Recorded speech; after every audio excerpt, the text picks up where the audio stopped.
தர்பூசணி தர்பூசணி ஐயா வாங்க அம்மா வாங்க தர்பூசணி தர்பூசணி நான் எவனும் வரமாட்டான் டே நாயே காய் வாங்கிக்கான் எது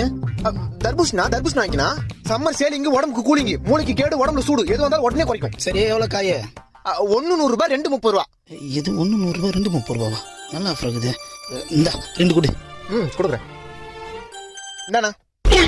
யோ 2 பீஸ் தான் 30 ரூபாயா பின்ன முழு காய 30 ரூபாய்க்கு 2 கொடுப்பாங்க அப்புறம் அவள் தான் போக வேண்டியதா துண்ட போடணும் யோ 30 ரூபாய்க்கு 2 காய் கொடுக்கலாம் குடியா 30 ரூபாய்க்கா நோ நான் உன் சொல்றேன் நல்லா கேளு என்ன முட்டையில இருந்தா கோழி வருது கொட்டையில இருந்தா தர்பூசணி வருது கோயில இருந்து வர முட்டையை இப்ப 3 ரூபாய்க்கு தரமாட்டான் நான் இப்ப நான் கொட்டையில இருந்து வந்த தர்பூசணி 30 ரூபாய்க்கு கொடுப்பேன் இது அப்ப காசு கொடு நான் கிளம்புறேன் நோ இது அயோத்தியில விளைஞ்ச ஆபத்தான தர்பூசு கடை வரைக்கும் வந்துட்டு காசு கொடுத்து வாங்காம போனா கொஞ்ச நாள்ல உடம்பெல்லாம் நோவாயிடும் போக போக சங்கடம் இல்லாத சாவாயிடும் என்னப்பா சொல்ற ஆமா இந்தப்பா நான் நம்பிட்டேன் இந்த ஒண்ணு கொடு இந்தா 2 கிலோ வாங்க லூஸ் மாதிரி யோசிக்காம வீட்டுக்கு எத்தனை ஜூஸ் போட்டு குடி சரிப்பா இன்னும் 2 காய் எக்ஸ்ட்ரா எடுத்துக்கலாம் போல இருக்குது